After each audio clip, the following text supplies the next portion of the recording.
Hey, beautiful souls. So, one of the things that I guess that I am asked the most in the last few years, because I work with a lot of Reiki practitioners, is how do I go from traditional Reiki to working in the quantum field to channeling and doing all of those things that I now do? And so I really just wanted to make a video about this because it's something that I've been asked a lot over the last few years. And I think it's very normal, and particularly in the current environment that we're influenced heavy by social media. We can get into that program of like, okay, well, I need to keep going and doing more trainings, then I'll be able to do this. Or we're just in that overwhelm of like, okay, well, I know Reiki doesn't quite feel right anymore, but then what's the next step to unlocking that? How do I do that? How do I unlock my light language and all of those questions, right? And so we can get really frustrated from going from A to B. And look, I'm just here to give advice of the things that I've done, what I've seen working with clients over the last few years. The number one thing that I want to say is if you're really pushing, if you're in that energy of like, this isn't enough of what I'm doing, I need to get to that next thing, that is always going to be like your worst enemy. It's going to be the resistance that keeps coming up. So it's trying to go, okay, let's just take a breath. Let's just be like grateful for what we are, where we are right now, and letting go of kind of the pressure that we're putting on ourselves. I know that when you connect and like really in your soul you feel like, okay, this is my calling, this is my work, this is my remembrance, it can be hard to not get caught up in it all, and you just want to keep going. That was my journey. So back in 2020 was kind of when I started with traditional Reiki, but very, very quickly moved into this place. I knew it was a remembrance. I remembered codes. I could do it with my eyes closed. Like it very was easily embodied quickly. And then things just started to come through. Now, I was the one that was resisting it because I didn't know, I didn't have the framework. I felt very, very green being in the spiritual world or calling myself a healer. I'd come from a coaching background. That's what I thought I was here to do, was coach people and to help them with weight loss. So it all came very sporadically, but then it came so quickly from my initial kind of attunements, so much more unlocked so quickly. And I was of the opposite of like, because I was like, okay, I'm doing things that I know are not Reiki or what I perceived to be Reiki. And I didn't quite have a framework of what I was actually doing yet because everything was unlocking. And so I kind of had to work backwards. I was doing things, and then then the training would come, and then I'll be like, okay, right, that's what I'm doing. But there was that underneath all of that. There was I guess a hunger is what I would like to say, or a passion of like, okay, I want to understand this more. I was also just totally in my own way because I was still very, very programmed at that stage of like, okay, well, I've got to get this right. And, from the way I've grown up to the parents that I've had to wanting to please people and do the right thing all the time, I really had to go and start to unlearn some of this stuff and to let go of it because I was just so boxed into the titles of I'm a Reiki master and I've got this title and that's all I can do. So I really had to start to break away, um, and allow myself to experience more. So if you're someone who has done kind of certificate after certificate, modality after modality, the thing that I want to say the most is that you need time for them to be actually embodied into you, that they become second nature. Because it took me like 4 years to really to embody all of that, all of that knowledge. And so then it became the wisdom. And so if you've moved through that really, really quickly, but you're still feeling like, okay, but there's something else, the next part is that I really want to say is that we have to be able to give ourselves the time and the space. And it's great to go and learn all of these teachings and modalities, but for it to actually be embodied is that we have to take ourselves through it. And so many, light workers and star seeds, we are all about service to others, but not giving ourselves that.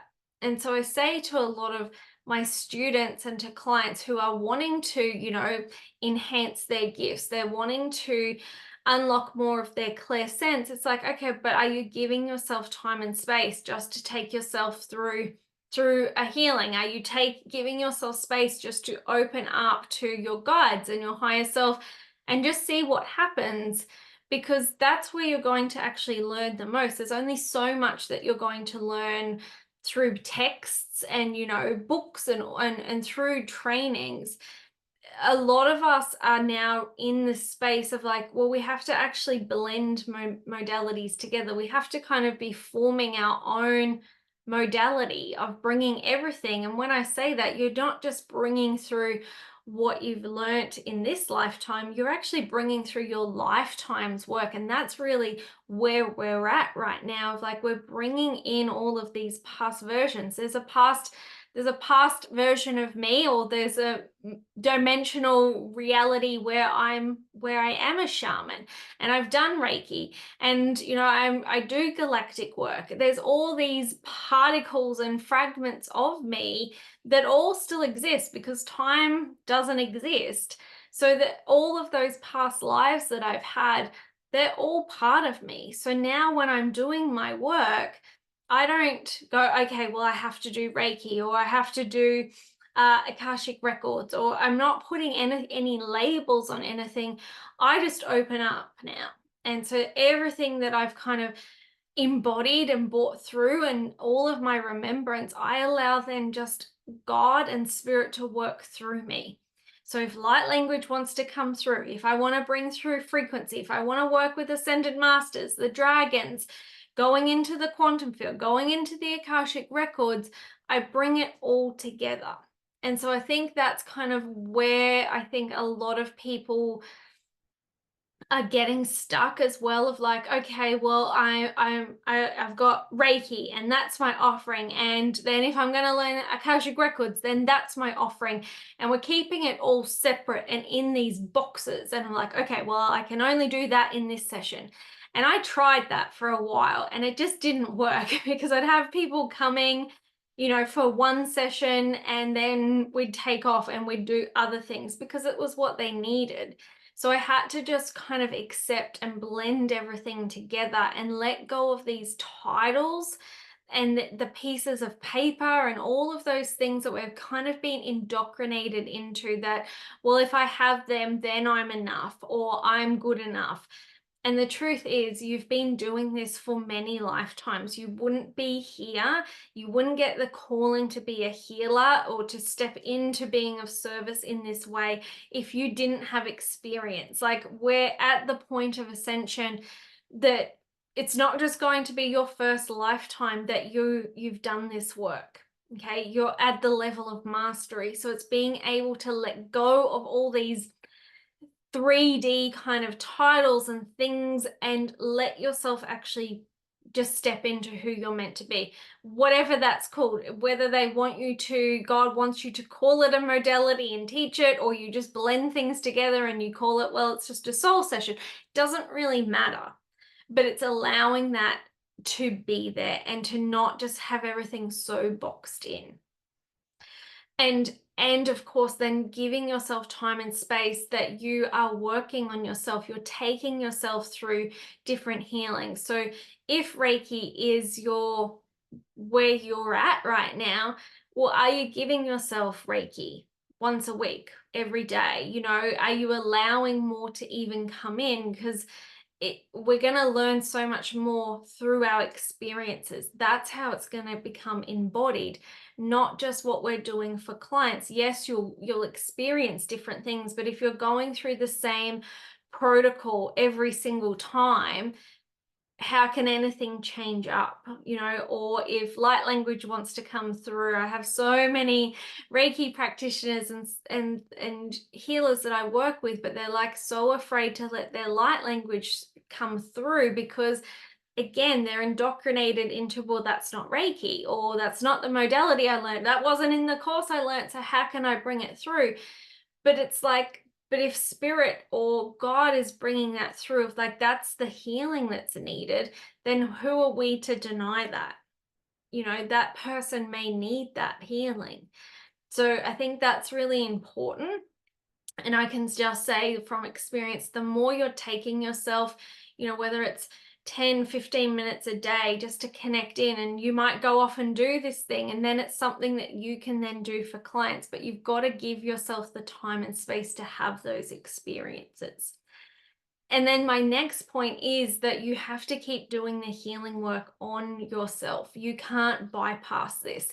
If you are here as a healer, a practitioner at this time, like, your work is to work on you first and foremost. Your guides, God, will put a stop to all of your work and to clients booking in with you if you're not working through you.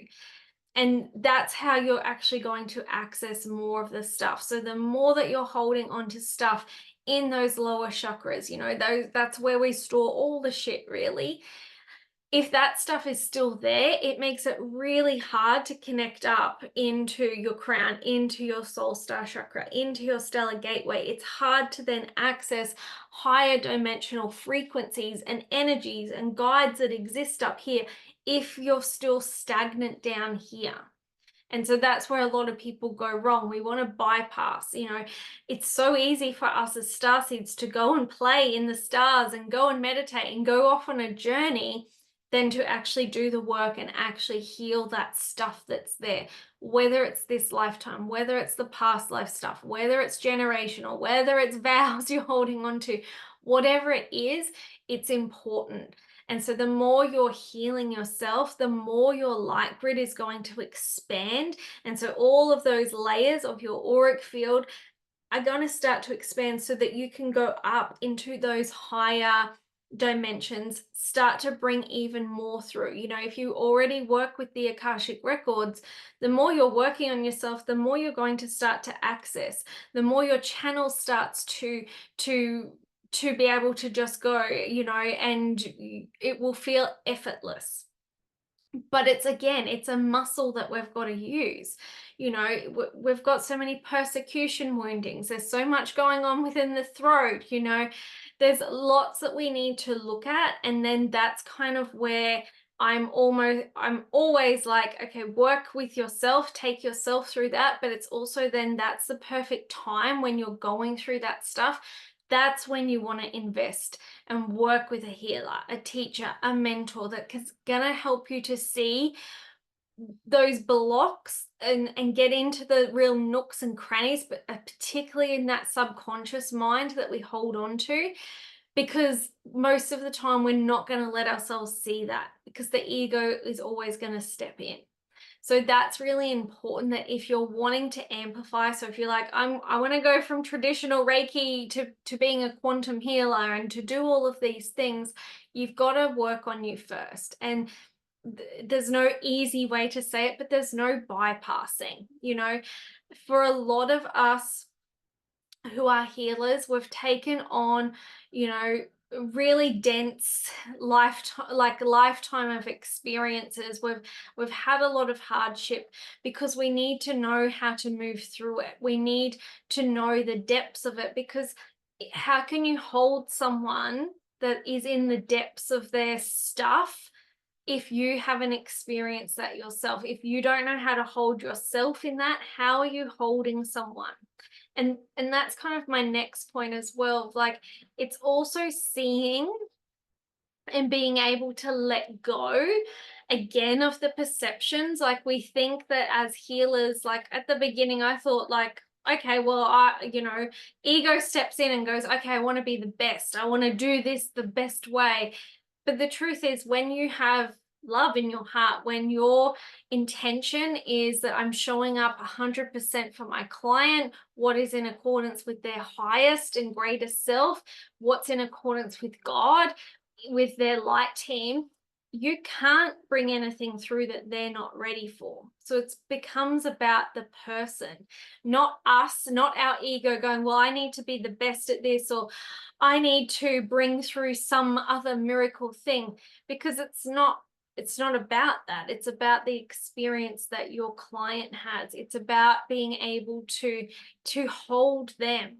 That's our job as a healer, to hold them and to bring through and to channel through the light for them to receive. They're the ones doing all of the work. You're just the middleman. And so it's good to have that humility and to be humble and to stay in that grounded place of like, you're just the facilitator of it. You're not actually doing all the healing work. You're just guiding people. And sometimes it's our job to just relay the messages or to help the client to understand. So that's going to also help you to open up more gifts, because if you're attached, if the ego is attached to like, oh, look at me, I'm a Reiki master, and we're going around thinking that we're better than people, you're not going to get the next layer. You're not going to get the next mission. You're not going to get the next gifts available to you if you're not humble in them as well. But it's also then the opposite way. If you are petrified of everything that you're already doing and so worried, oh my God, am I doing this right? Am I hurting them in any way? Maybe I'm not channeling or bringing through like the highest vibrational light. Like if you're so worried as well, then of course you're not going to keep getting more gifts available. They're not going to unlock until you have that confidence in it. So it's trying to find this middle ground of like not having ego and staying very humble and in humility, but also having confidence of like, yeah, I'm great at what I do and when I do it. So it's kind of this balance that you need to find in it. And I think it comes with time. It comes with experience.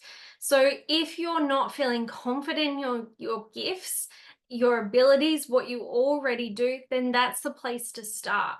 There's no point going and just doing training after training after training, because it's not solving the problem. We think in our mind it solves the problem of like, okay, well, I'll get confident and I'll be able to do this and this and this then. But it's like, no, if you actually just worked on your worthiness and confidence to begin with, you'll be able to then feel that you can do whatever modality it is.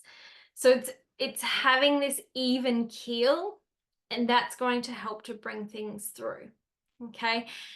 And so my final point that I just wanted to really relay as well is that the more that you're just in this place of acceptance of what you already had. Okay, so it comes back to, if we're just grateful that you've been given the foundations, even if that's where you're not staying. Okay, that that place of gratitude is always going to help to unlock the next part of you. And I think it's important that when we know, okay, this isn't it, it's time to move on, it's important that we don't just go and jump into the next thing, because it might not be that thing. But it's important to also know, like, at the beginning, you might need to go through a few things to actually get to the thing it is. Like I had to go through Reiki. I needed to learn those basics and the foundations of that. I couldn't have just jumped straight into quantum healing. I couldn't have just jumped straight into the akashic records. I didn't have the bandwidth for it then. So I needed to go through a few steps to actually get to the healing that I'm meant to be doing. And I'm sure, maybe it's going to change further. I don't know. I don't know if that's the end destination or if there's more that will come. I'm not sure. So it's like, sometimes there's steps and it might feel like, okay, in the moment, it's enough, and then it very quickly doesn't become enough. And you're like, okay, I don't think this is the thing. But it might be the gateway that leads you in to something else. So be grateful for that. I'm still very, very grateful for Reiki, for all that it taught me. And that it gave me that in and that platform, but then I've accepted that that's not where I'm supposed to stay. And I let go of all of the titles, and I let go of, teaching it in the traditional way, because I knew that I had to bring through more. And then it's helped me to keep elevating up to what I do. And, like I said, who knows what in 12 months' time, what I'll be doing. Maybe it's something completely different. So it's this acceptance and willingness to just keep going on the ride, but also I think not rushing into every single certificate and every single modality, because it might not be the thing for you. And when you're in that scattered, frantic energy of like, okay, I've got to try, and I'm letting go of this, but I want to try and cling on to the next thing. If that's there, it might be the wrong move. So it's being able to just sit and go, okay, thank you so much for this Reiki. That's been wonderful. I'm ready for the next thing. Please show me the path ahead. Then that's when you're going to get like the thing coming up in your face, of like, wow, like this is what I'm supposed to do next. For me, that was the akashic records. Like that was the next big thing. Yes, I'd gone off and done trauma healing and EFT and all of those other things, and they all are great things. But the next big spiritual thing for me was the akashic records. And I sat with it for months and months and months, and learned as much as I could before I actually went in to do the training, because I wasn't ready till then. I knew it had come into my atmosphere and it was here for a big reason, but I wasn't quite sure. So giving yourself the time and space before you just jump into the next thing to get clear. Okay, is this the next best thing for me to do? Is this going to bring me closer to my mission, closer to myself, or is it pushing me further and further away? So just some tips that I wanted to give you. So if you are still doing just very traditional Reiki, please don't think that there's anything wrong with that. I know Reiki can get a bad rap sometimes. Some people, that's where they're supposed to stay. That's their thing, and they love it. For other people, it's simply a gateway, and it opens you up to much more of yourself and what you're here to do. So there's no right or wrong in any of it, and there should never be judgment. If you do Reiki and that's what you love and that's what you're here to do, there's no judgment, and there shouldn't be judgment if you choose to move on from it either. So I hope that has just helped to give you some tips of someone who's been doing this for many years now, and my journey, because I went through all of those things as well. So I'm sending you lots of love. I do have a brand new program I've just literally launched this week, and it's called the Cosmic Light Mentoring Program. So it's a one-on-one mentoring program that I'm offering. It'll be just for selected people, and if it's right for you. And so it's really you just kind of breaking away from traditional Reiki, if that's where you're at right now, but teaching you and helping you to remember your unique soul gifts, teaching you different protocols that you can run on yourself, teaching you different things that you can do to heal yourself, but then go and work with clients. So it's kind of bringing all of your soul essence, all of your psychic abilities, all of you online. We do this one-on-one, and you work with me closely to form your thing. Because if you're connected to the priestesses, if you're connected to the dragons, they're going to have different things that they want to bring through you. So you can choose to do it for either 6 or 12 lessons, depending where you're at. And it's just a one-on-one, as I said. So we meet as often as you want. So it can be weekly, it can be fortnightly, it can be monthly. So it's very flexible, and it's based on just your healing, that integration of each lesson. You, of course, get access to all of my past trainings, everything that I've kind of learned and taken away in 5 years. So my goal with this is to really help any light workers and starseeds who know that they're here for more, who know that they can feel it in their bones. They're here for a big mission. They're here to do this healing work. They're here to be of service. And they just want to build confidence in what they are, but allow more to even come through. So I'll pop a link here underneath. If you think it's for you, book in a session. We have a discovery call just to see what's right. We can see where you're at. But I'll pop all the details here. So if that's for you, you can of course reach out, and I'll pop in here as well if you want to come and join me inside Lightworker Academy, where you're going to learn intuitive Reiki healings, akashic records. You've got lessons in shamanic training. You've got lessons in EFT, everything that I've learned in 5 years. One of my roles is to teach everything. I've had to try a lot of different things, but then also to teach that so that you can open up and really create your own multi-modality that you are here to give to the world. So I'll pop everything in here. I'm sending you so much love. Enjoy your journey wherever you're at, and I will talk to you soon. Bye for now.